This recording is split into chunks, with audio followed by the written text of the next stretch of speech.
Hello, I'm Colleen Cook, the Trenholm Dean of the McGill Library, and I'm delighted to be with you here today as we present our great plans for reimagining the McGill Library, the Fiat Lux project. For the last few months, although we have not physically been in the library, we have still been there, as in the virtual there. We have been there for McGill's hardworking and adaptable students, faculty, and staff, and the public. For the teaching faculty, getting used to this new remote reality, and for library advocates across the community. Just some of the ways that we have been connected here through virtual reference, for instance, and virtual consultations with Liaison librarians, and pictured here are just a few of them. In their homes, serving you, from their homes, from their offices, some from the library as well. And as you can see, some of them have extra helpers along with them. Sometimes they answer questions, sometimes they just bark, sometimes they just let themselves be petted. Another way that we reached out to the community was when, in the early days of the closures, a group of library staff created virtual book displays and the extremely popular self-isolation care package with staff-curated lists of favorite movies, ebooks, podcasts, recipes, museum virtual tours, and links to online library resources. The Hathi Trust Emergency Temporary Access Service is another invaluable service that we have provided to our community during this time. Over 2 million books from the library's print collection, including in copyright materials, are available online for all McGill students, faculty, and staff through this service. As soon as it was deemed safe to do so, we implemented a contactless McLennan-Redpath Library Terrace Pickup Service for print books, not available electronically or through the Hathi Trust Emergency Temporary Access Service.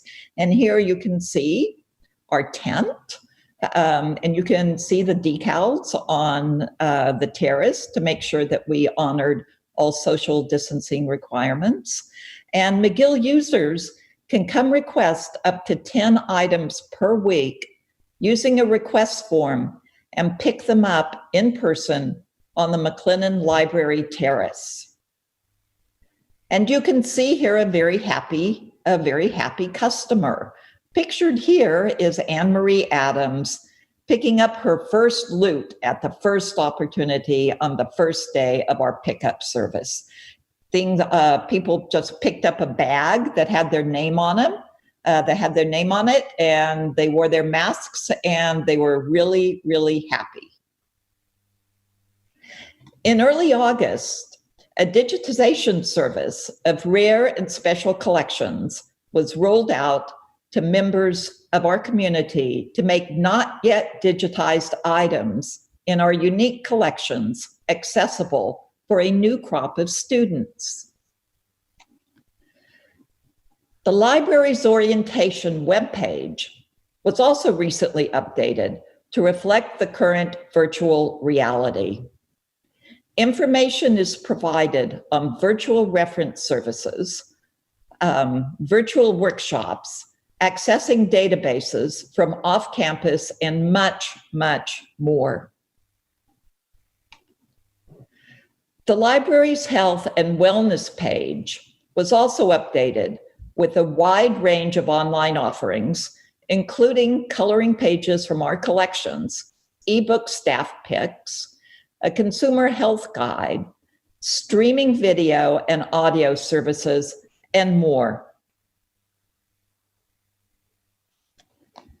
The health and wellness page also includes our extremely popular Zoom backgrounds featuring beloved library spaces, and some of them are pictured here, a way for our students to feel connected to the library, even when they're not physically on campus, Students have told us that having these library spaces as an ambiance in their bedrooms is really conducive to their going into the zone and studying. These have been shared widely, hugely on social media. The library is one of the busiest places on campus and is often overflowing with activity. This time-lapse video of the McLennan Library from a few years ago shows in fast motion how 10,000 students a day visit our libraries.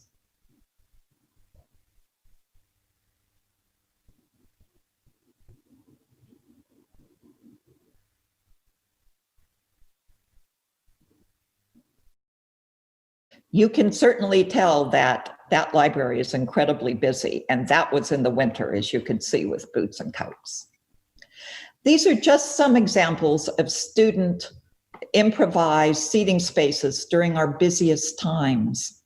There are students everywhere, including on the floors in our libraries with their boots off, making themselves comfy, including on the stairwells with sharing screens.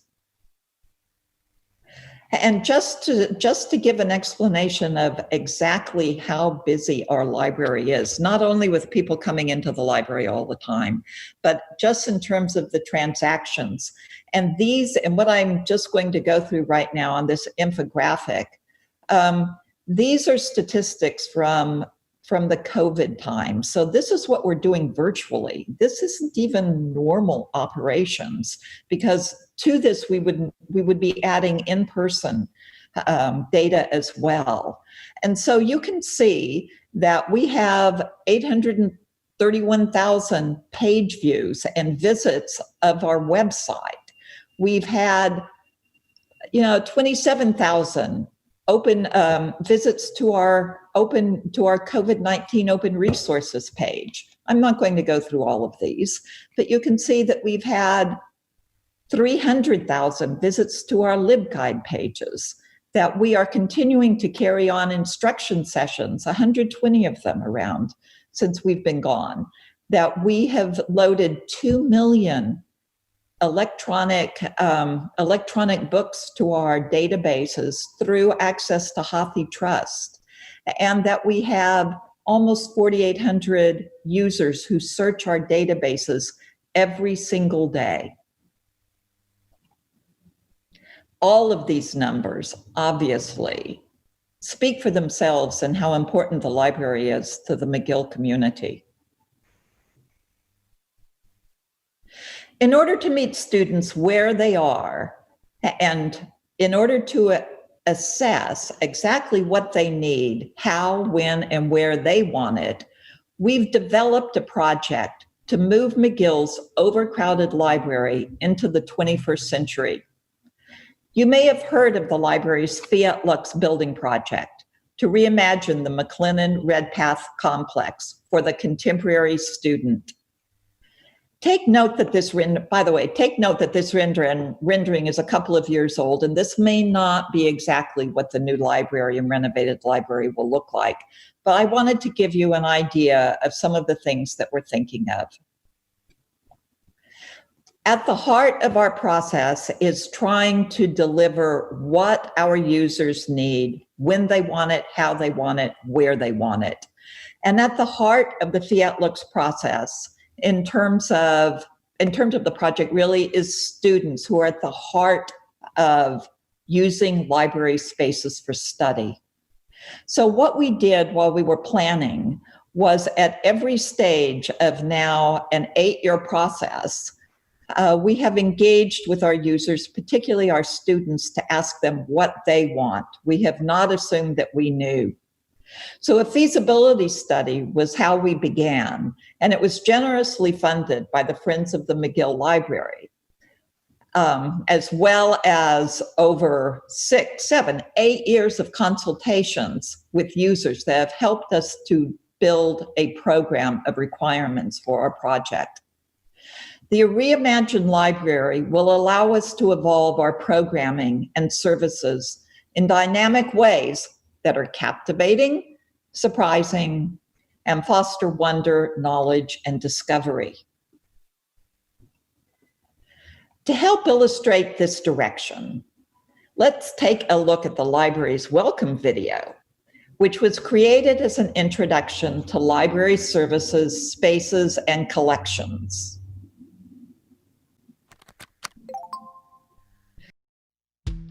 Welcome, bienvenue to the McGill Library. From research assistance to resources, your library has everything you need to make your university career a success.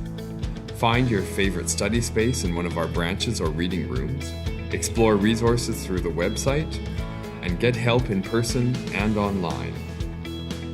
The library has branches across both campuses. Some are open very late so you can get your work done. Feel free to study in any location. McGill Library has a vast collection of books, articles, data, DVDs, and more. Many resources can be accessed online from anywhere 24/7. All you need is your McGill email and password. And if we don't have what you need, let us know and we will find it for you. Your student ID card is your library card. Use it to check out an item at an auto loan machine or in person at a service desk. Undergraduates can borrow 80 items for up to 6 weeks. If you need it longer, renew online. When you are done, you can return your items to any branch library. Ask for help at any of the library service desks. Librarians who specialize in your subject area are on hand to help you in person, online, or by appointment. The library's website is the place to go for information. Find branch locations and opening hours, start a search on a topic, check your library count, book a study room, and find out about workshops that will help you with your studies. The library is home to a variety of spaces to accommodate your needs. You will find quiet individual study spaces and group study zones. Use a library computer or bring your own laptop. Wire tables are available with plenty of outlets. The university's printing and scanning service, uPrint, is available in all library branches. Scanning is free. The library and its staff are here to support your academic work. It is our mission to make sure you have the tools you need to succeed. Visit our website or follow us for latest news, announcements, and events. Thank you for watching.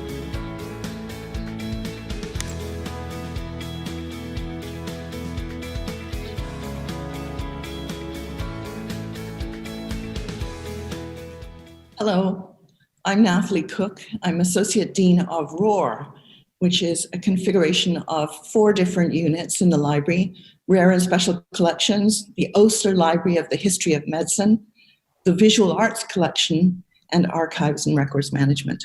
And this is my presentation. So since ROAR was created in 2016, the entire team has been working together to devise new and creative ways to animate historical and rare collections. One of the main ways ROAR reaches our diverse community is through special talks, lectures, and events. And of course, while COVID has made that very difficult, we pivoted very quickly to virtual programming and have had quite a bit of success with it, with talks ranging from instructional teaching and learning webinars to public interest lectures on the history of Disney animation.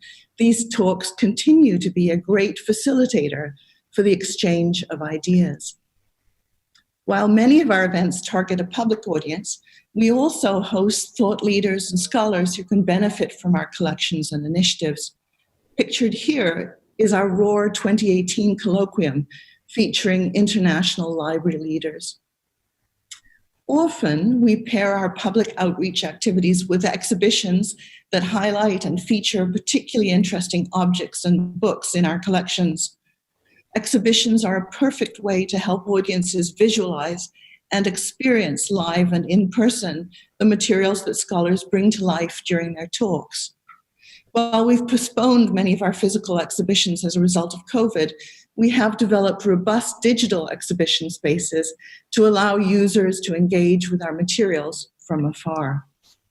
One of our most popular exhibitions last year was a collection of Expo 67 materials. Some exhibitions are hosted on our touch tables, where we can highlight some of our digitized material. We even made some interactive quizzes and puzzles. ROAR also contributes to large digitization projects, rendering collections accessible from all over the world.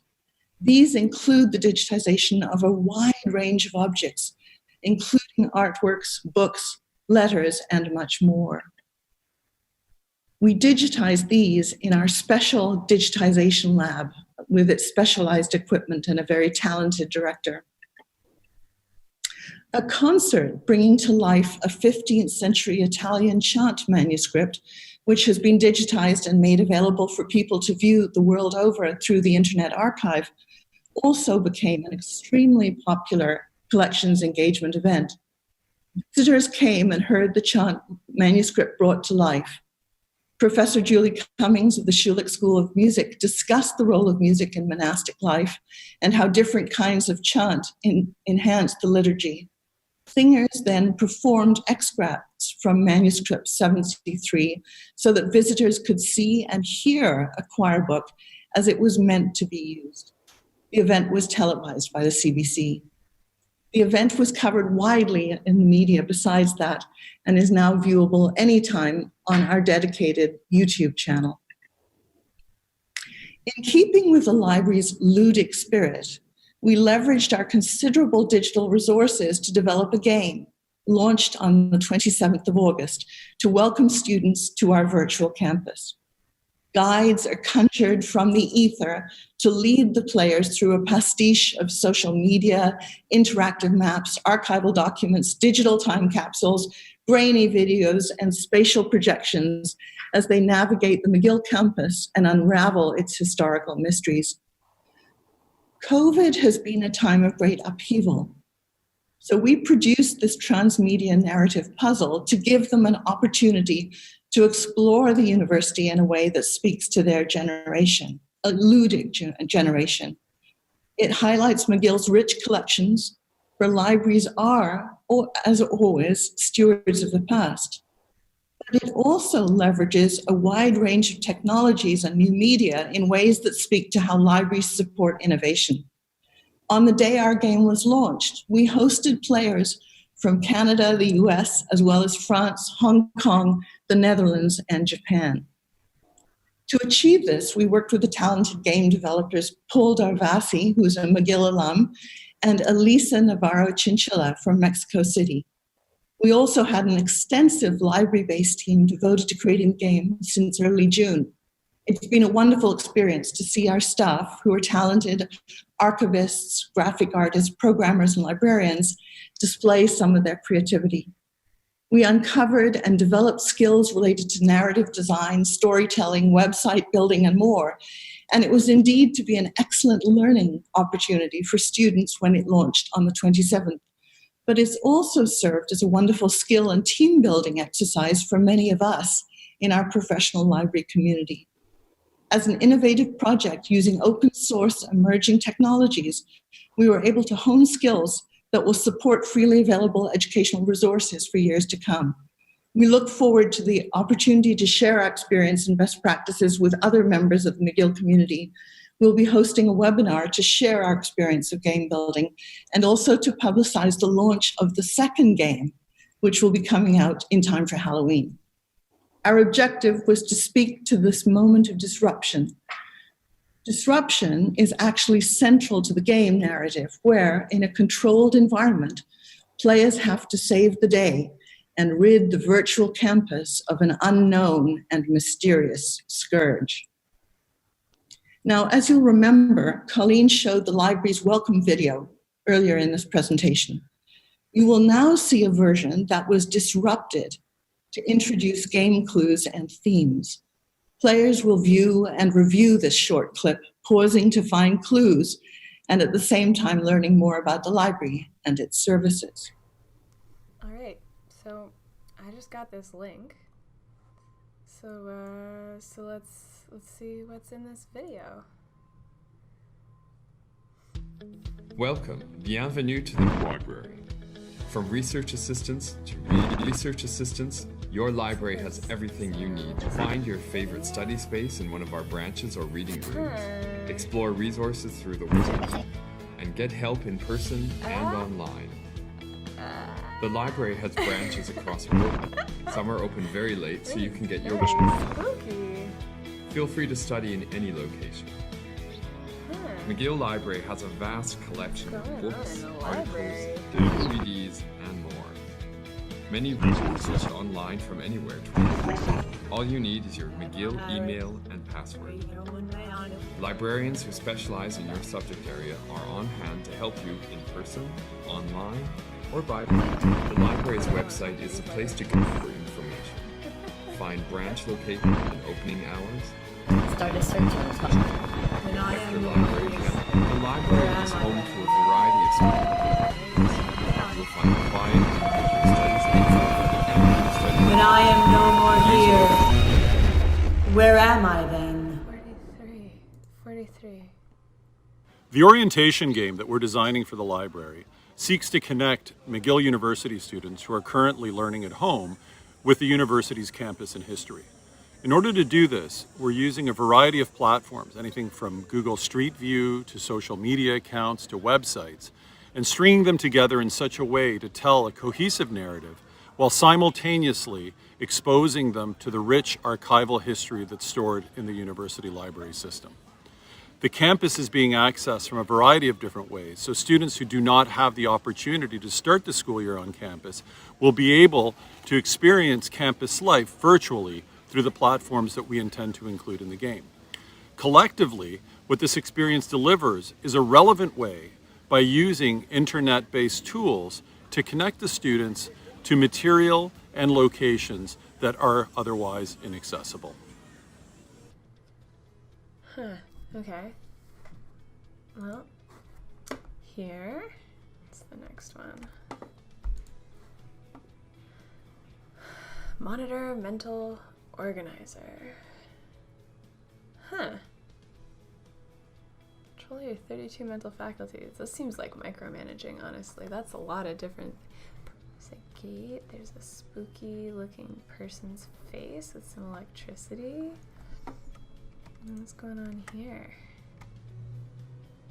Let's just take a look at some of these. These fragments mark the space and time where the gates did open. A single one is out step because time's laws are broken. Extract the year that leads to me and place it in the gate. When in doubt, the metadata will help to set you straight. Games are very powerful educational tools. On one hand, they're extremely engaging. On the other hand, we learn best by doing, by actively taking part in a situation and understanding that our actions have consequence are some of the best ways to retain and absorb and internalize material. Games, very similarly structured as simulations, allow players to engage actively in the learning as opposed to learning in the abstract. Therefore, a game like the orientation game that we're designing for the library offers many possibilities to both entertain students, but also familiarize them with the nuances of the campus and the library system through an engaging, ludic experience. Okay, so I was in that, like at the gate in a time capsule, and then it just linked me here. There's like a picture of a machine. So, Old McGill, what does that even say? 1? I don't know what that number is. Universitas Collegi McGill. I obviously don't speak Latin, haha. Okay.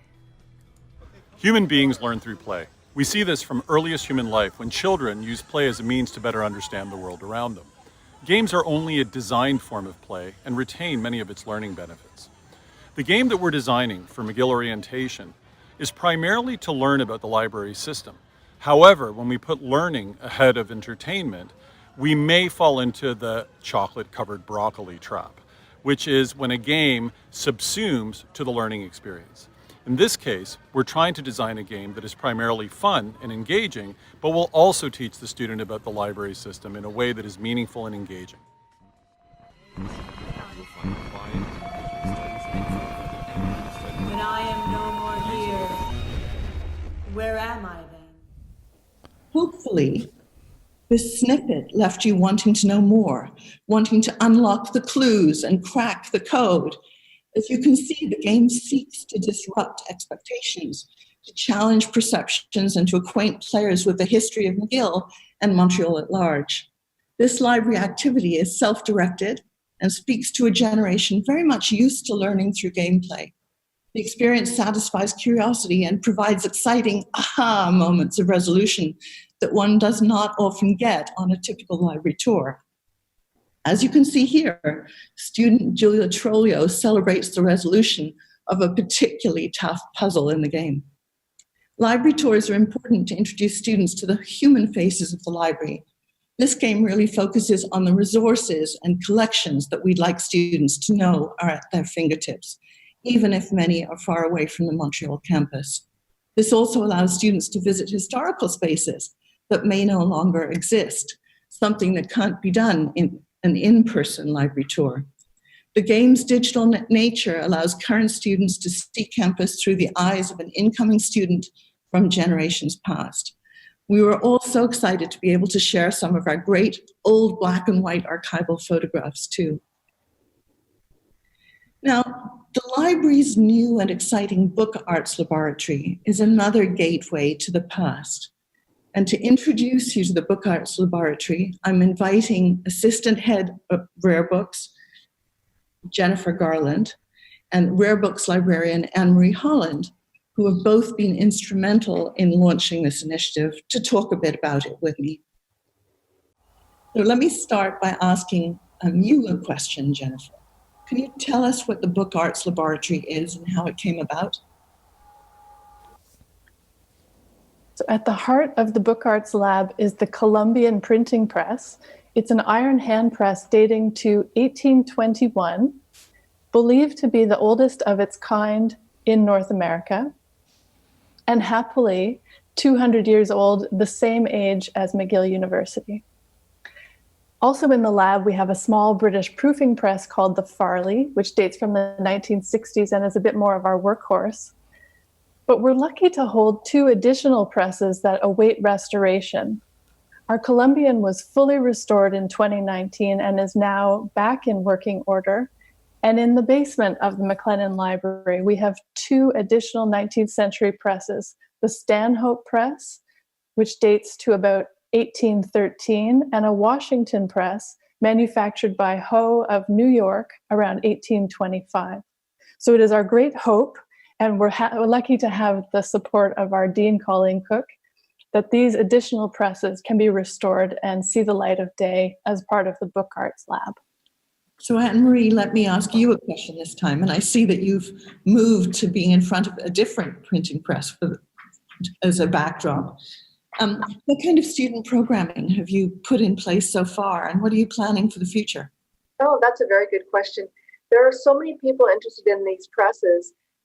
We've had lots of students from the English literature programs, from the history programs, from French language and literature, because they all would like to know a little bit of how a particular nation's print evolved and was shared. So we can do these types of segments for very specialized groups. We've had tours and a lot of public interest as well.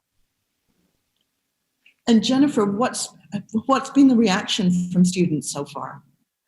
Reaction has been excellent. If you can just see behind me, our lab is visible from the public staircase in the McLennan Library.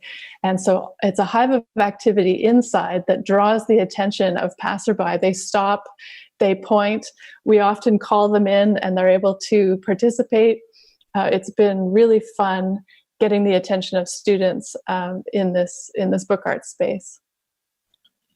Anne-Marie, what kind of skill sets do the Book Arts Lab staff members have? Oh, that's a very good question. In my particular role, I'm the curator of the William Colgate History of Printing collection. So in that regard, I know all about the history of these iron presses and how it fits into the larger scheme of technologies and the production made from the presses. So I'm your historian, so to speak. I think then we move on to our printer. We do have a specialized printer on our team, Lauren Williams, and she's brought a lot of her expertise and a lot of the composing and choosing of type, for instance, goes by Lauren, and she's composed a few sheets already. And Jennifer also has brought the artist realm to the floor. So we've got a lot of wood blocks, and we're trying to get some of these art methods also on the press and understood. Great. And Jennifer, how does the Book Arts Lab fit with the overall mission and objectives of the library and of Roar specifically? Well, our mission is to connect our community with moments of discovery in our collection. And so this is a perfect example. The teaching of the history of the book that we've done for so many years is now brought to life in a historic printing lab, where students can understand how a book was made in the 19th century, to discover all of those things from inky thumbprints on the page to backwards pieces of letter type. And that's the most fun part of the process. Thank you. And I'm going to give you the last word, Anne-Marie. Okay. How would you like to see the lab grow and change over time? What are your ambitions for it? Well, I've read so much about Fiat Lux. In fact, I would love to see it in a beautiful space. We've had this Colombian press in particular since 1957. Well, many of these presses date to our possessions being 1957. And having understood several space changes since then, I think now we would like to put them out really into a glassed area in the new Fiat Lux context, because we do notice the attraction that they pull in. Thank you very much, Jennifer and Anne-Marie. Good luck with this, and let's hope that we can have students back in person to work with the printing press soon. So. Thank you. Thank you. Hello, this is Colleen again, and these are the reason that we exist. These are 6 students who worked in the library and who worked with us in planning Fiat Lux. As you can see from the game that Natalie talked about, that engages students where they are, how they want to learn, to our Books Art Lab. We are totally involved with students, how they learn and what they want to learn and where they want to learn it. And that is what Fiat Lux is all about. And as I've said on many occasions, I really do think that I have the best job on campus. Libraries, particularly our library, is where the students are, and that's why we're here for them and for the faculty and the staff, the entire McGill community, the city of Montreal, and we're reaching out to you with our treasures. Thank you very much.